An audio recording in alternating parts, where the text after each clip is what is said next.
Hey, in this section, we are going to cover about the basic syntax of C++. We'll be understanding each of these things, like what actually iostream is, what actually using namespace std do, what is int main function, and why there is a cout over here, what is this return 0, all of this, okay? Now, the first thing over here is this hash include iostream, right? So we were using this iostream. What is an iostream? So iostream over here is basically a header file. Try to understand this simple example and you will be able to relate with it, okay? So let us suppose you are back in the days like 1900 or 1800, and at that time, internet, phone, laptops, all of this were something like, imaginary, right? Now, your teacher basically asked you a very simple problem, okay? But the thing is that you don't know anything about the problem and you don't know how to solve that problem, okay? Or you don't know how to basically reach to a solution. Now, where will you head to? Let us suppose there is no one to help you out there in the college. You will be basically heading out to the library, right? And you will be basically searching for the books and you will be reading all of that to find out the solution, right? Similarly, hash include iostream is basically a section of a library which actually tells the C++ compiler what input-output streams are, like cout string. What is cout? Cout basically helps us to print anything in the console, while scene, we'll be using it in our upcoming section. It basically helps us to take user input from the console, okay? Now, the next thing is using namespace std, okay? Now, let us suppose we have a very simple example, okay? Now, the example is that, let us suppose you are sitting in your classroom, okay? And you have a friend, okay? And this friend is having a name of, let us suppose, XYZ, okay?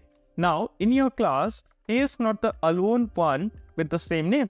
There might be 2 or 3 more persons. Let us suppose they are also having the same name, which is XYZ. Now, you inform your teacher that your friend is a very good, or we can say a very bright student. Now, how will teacher actually understand which student you were actually talking about? Because all of these 3-4 students are having the same name. So what teacher can actually do? Teacher can ask the student which roll number you are talking about, right? So similar things happen in C++. We have different identifiers like cout scene, which are actually declared in different libraries, and all of this might have different functionalities. Like somewhere a cout might have a functionality of printing something into the console, while somewhere a cout might even have a functionality of taking input from the user. Now, these two cout are having the same name, but they have different behavior. So what we can do, we can actually put them in different containers, which will basically help us to identify them more clearly by giving them a top layer. Similarly, namespaces actually help us to identify these identifiers and what their functionalities are, okay? So here std, it basically refers to the standard namespace, and we'll be basically using the standard namespace. This is not a good habit for a big project. The reason is there are different namespaces which we actually use, but for here it is fine. We will be moving on with our next section. Now, the next thing is this int main. Now, this int main is basically the gateway to the program.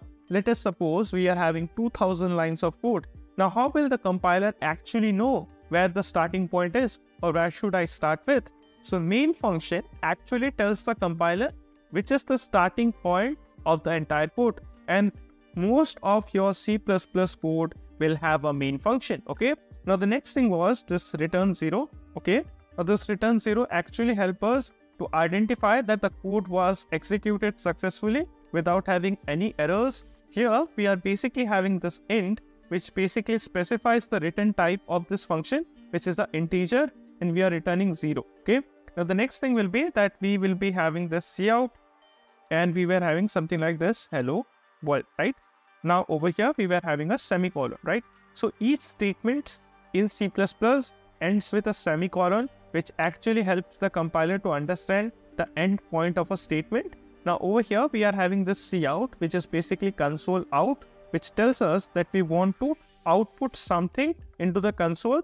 Then we are having this lesser than symbol, and after that we are basically having this hello world. Now, anything between this double inverted commas will be considered to be a output string. So this is all about the basic syntax of C++, and I hope so you were able to understand what all of these things were. And in the next section, we'll be covering the next part.